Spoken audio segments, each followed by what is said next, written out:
Hi, I'm John, and this is Scarlett the 4-eyed cuda. You'll notice we're back in the shop. That's because the Vitalog data logger that I've been working along is, as far as I can tell, complete as far as everything I can do from bench testing. So it's time to get it on the car. So that's easier said than done because you got to have places to hook up all these sensors. And I thought I would start with the fuel first. And therefore, I need to create a new fuel sensor location in order to figure out how many PSI of fuel pressure the fuel pump is putting out into the carburetor. So if I'm going to do that work, I might as well do some upgrades. While these are going to be minor upgrades, they are nevertheless upgrades. The cuda currently has a Edelbrock, I think it's a Thunder Series 600. 1406, I believe, and I am going to be swapping that out with a very cool Edelbrock AVS2 that I was able to pick up from Muscle Car Solutions. Brian has a great channel over there. Please check him out at Muscle Car Solutions, and he does have a shop on his website where you can pick up carburetors, and that's what I did. So here we're swapping out to Mr. Edelbrock AVS2. The main differences between what I have now and this one is this is a 650 CFM versus a 600, so it's a little bit bigger, and it has annular boosters in the primaries. So what does that mean? It means rather than a dog leg or a single hole to add fuel to the bowl as it goes through the, I shouldn't say bowl, to add fuel to the engine as it goes through the intake manifold, there's a ring on that booster, and I'll just use this wrench. So as it now has a ring, and then all the way around this ring, just like you would have these little divots to hold onto your bolt, it has little teeny holes. So it provides a more uniform spray of fuel, which atomizes better and therefore should produce more power and probably a little bit better gas mileage because there's less waste. So those are the two things that are good, other than it's been fully rebuilt by Brian, and so it's ready to go versus the unknown quantity of a carburetor that I had when I bought the car 5 years ago. So from there, that's going to require some fuel line modifications. So I'm going to be using some AN fittings in order to make up a little bit of a monstrosity in order to get that pointed the way I want it to go, because the coil is sort of in the way of the traditional fuel line. It's not a problem, but I just don't like having the potential spark output from a loose connection so close to the fuel rail and the fuel rail joints, if you will, for the different connectors in order to get what I want. Because I want, as you may have noticed, I've got a analog fuel pressure gauge, and I have a fuel port. I'm not sure you can see that, but well, here's one. This one has a plug in it, so I'll now be able to just undo this plug, put in my electronic fuel pressure gauge for the Arduino, and then if I decide to take it off, all I do is plug it back in, add the plug back, and it's good to go. Don't need it. And so let's take a look at what it's going to do on the car. All right, so what am I going to be doing? There are 4 bolts, one on each corner. In this case, I've got studs with nuts, but depending upon yours, if you're stock or modified, you may have either. And that's just a 1/2 inch. We'll just take those off, remove the hoses. I got a vacuum hose here for the ignition timing for the distributor. I've got the vacuum hose here for the PVC valve, and then this is the throttle return spring, the kickdown lever, and this is a homegrown little solution. It's not factory, it's not accurate. It functions and it works, but if you don't want to buy the extra bracket and you want to figure out how to make an Edelbrock work to Mopar linkage, there you go. Take a snapshot of it and blow it up, take a look at it. It's just a long bolt with 1, 2, 3, 4, 5 nuts on it that everything hooks through. So it's a pretty simple solution, but it's not what I want. And then here's the factory-ish fuel line coming out, going to the Thunder, so this will come off. The electric choke's not hooked up, so there's nothing to remove that way. The ground wire is, but the positive isn't, so it's not doing anything, and that'll be it. So I'll go ahead and disconnect the hoses, take the nuts off, remove the linkage, take the carburetor off, and then put the new one back on, and then we'll come back in order to hook up the new, so that you can see how it's going to happen. Because I've added the Edelbrock Mopar linkage adapter, and I've got the Mopar nut and throttle bolt that you're supposed to have on there, so it'll look a whole lot better than what this little jankiness is today. So let's do that, and then I'll come back. All right, here's the status. I have the carburetor off, the linkage disassembled from it, and the fuel line removed from it. So that's what the intake manifold looks like when the carburetor is off. I did have a 1/2 inch spacer on it. I'm probably going to go to a 1 inch spacer. I do have the room to do that. And how do you determine if you've got that much room? What you do is you make yourself a little ring out of aluminum foil. You set it, before you take your carburetor off, you put it on your intake filter, and you close the door. And this thing gets crushed. So you can see how it's all nice and flat on the bottom. So that's where my airspace, the top of my air cleaner, right here, the top of my air cleaner, that goes right on there.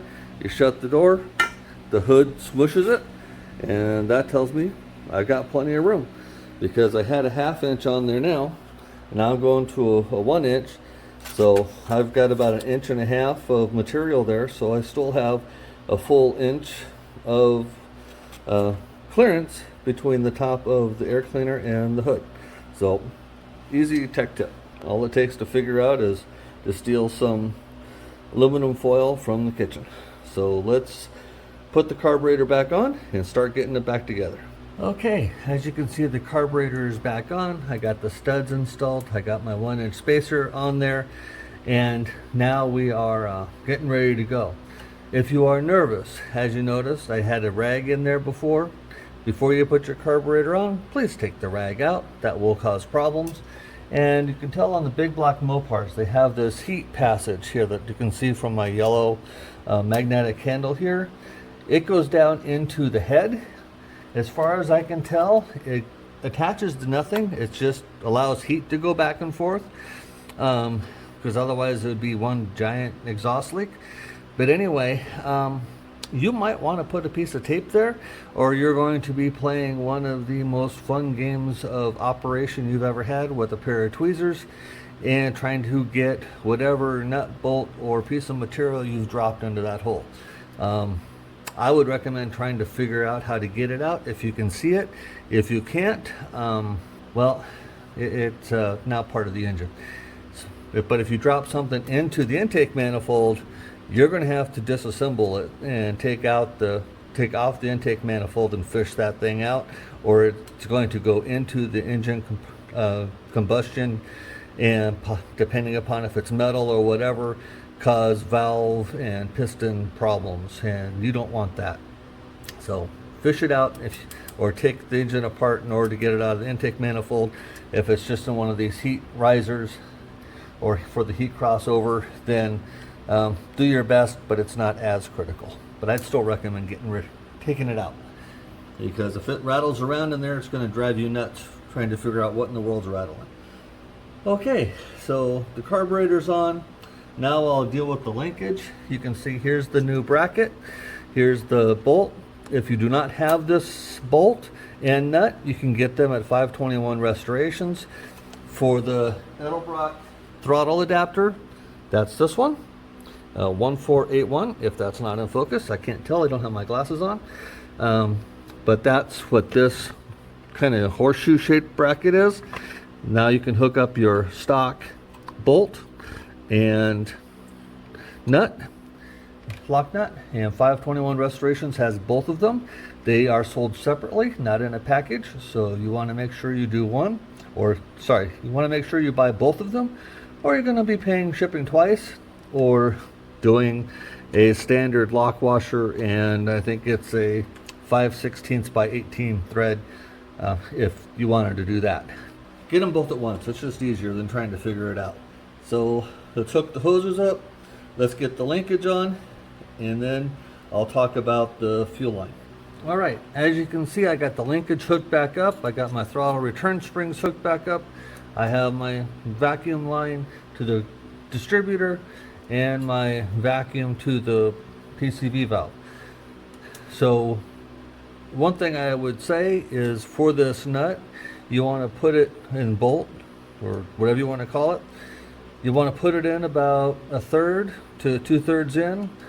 Get this, or get the nut on and started for the thread, then slide this on, and then tighten this back up, and then put these on, and then do your throttle cable clip and cotter pin.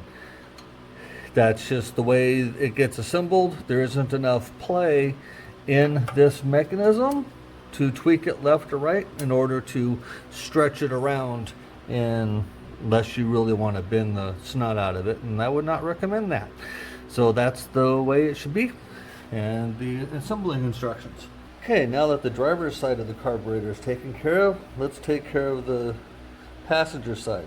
And really there's only two things to do here. One's the fuel line and the other is the choke.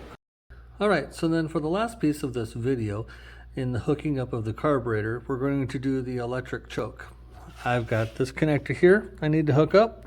You can see my ground's already hooked up. If you question the quality of that ground, all you have to do is just take a multimeter, put it on continuity, and touch the connector here all the way to your battery ground, your negative side, and it should beep at you for continuity, or give you 0 ohms or something very close to that, and that will tell you that you have a good ground. So once you've got your ground established, you need to get a 12-volt source switched connection.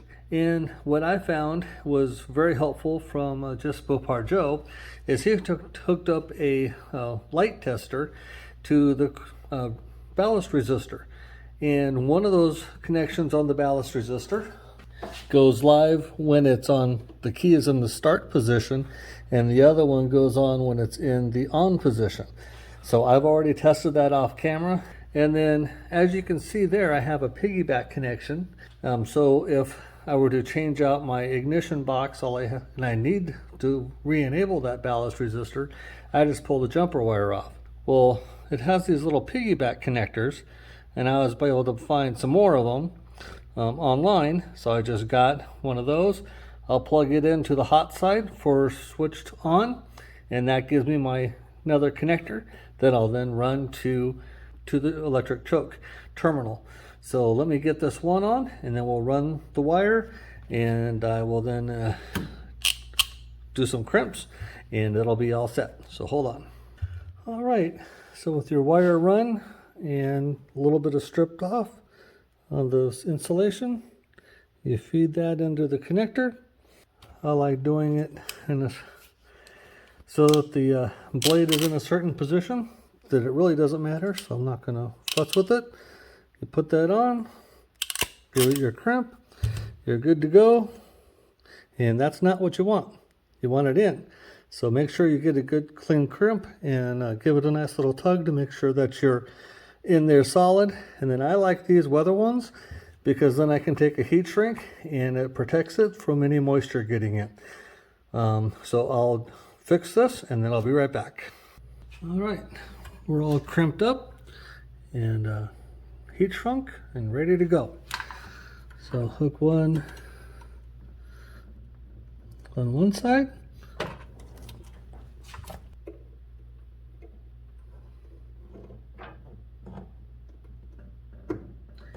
one on the other, and route it so it's all nice and neat, and you are good to go. I'll get the other side, but that's all there is to it. Once this is in place, we'll call it done. But you don't need to see that because it's just putting stuff into clips. Next time around, we'll deal with the fuel system. So that takes care of it. Thank you very much for watching. Please like, share, and subscribe.